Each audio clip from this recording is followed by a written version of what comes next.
दोस्तों, जय भीम, नमो बुद्धाय। आज हम हमारे दामाद के फ्रेंड सर्कल में तमिलनाडु के एक सज्जन मल्लिकार्जुन की वाइफ त्रिशा का जन्मदिन था, जिसको मनाने के लिए हम लोग सेंटर पार्क में गए। तो एक तो ये अच्छी बात है कि ये जो ग्रुप है इसमें लगभग दक्षिण भारत के सभी स्टेट का कोई ना कोई बंदा शामिल है। लेकिन उसके अलावा यह भी देखने में आया कि यहाँ जितने भी पार्क हैं उन सभी पार्कों में छोटे छोटे बच्चों के लिए जो है साधन बने हुए हैं। ये रैंप बना हुआ है, कई क्या कहते हैं, कुछ और बना हुआ है, कुछ और बना हुआ है। इस तरह की कई चीजें बनी हुई है जिसमें अगर बच्चे वहाँ पार्क में आते हैं तो वो एंजॉय कर सकते हैं, खेल सकते हैं।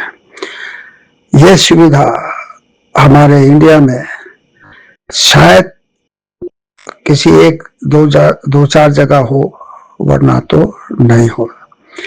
यहाँ पर हर जगह, हर पार्क में गेम्स के लिए, चाहे वो क्रिकेट हो, चाहे वो वॉलीबॉल हो, चाहे वो फुटबॉल हो, चाहे वो बेसबॉल हो, चाहे वो कुछ और हो, तो इन सब के लिए बाकायदा प्राविधान किया जाता है।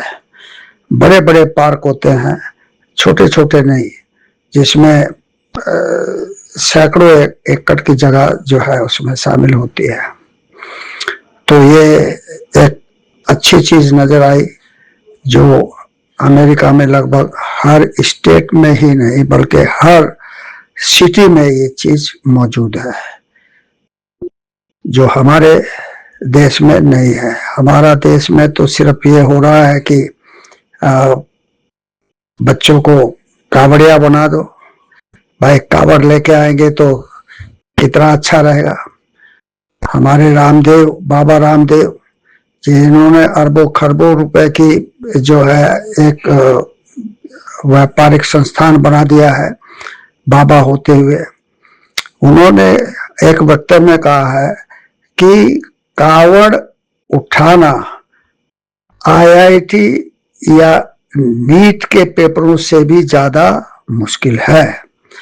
अब ये सोच जब ज्यादा से ज्यादा समाज में दी जा रही है और सरकार की तरफ से भी पूरा प्रयास हो रहा है कि लोगों को धार्मिक जो है झंझावत में डाल दो, इनके अंदर धार्मिकता का ऐसा डोज दे दो कि ये अपने सारी जो है सुख सुविधाओं से इनका ध्यान हट जाए, दुख भूल जाए और मगन रहे अपना भक्ति के उसमें।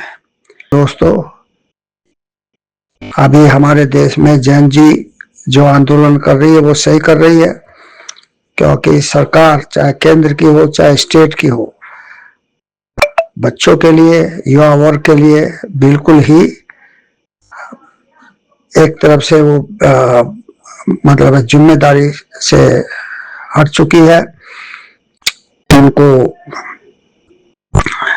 या तो एजुकेशन में डाल दिया जाता है या जुलूसों में डाल दिया जाता है या फिर बड़े बड़े जो इनके सम्मेलन होते हैं उनमें धकेल दिया जाता है। लेकिन रोजगार देना या ये सही तरह से अपना पेपर दे सकें, लीक ना हो, इस तरह की व्यवस्था करने के लिए इनके हाथ पैर फूल जाते हैं, ये कुछ नहीं कर पाते हैं। तो हमारे देश के लोगों को ये समझना चाहिए कि ये बिल्कुल नाकारा सरकार है। इसको जितना जल्दी बदला जाए उतना ही देश हित में होगा। जय भीम, नमो बुद्धाय।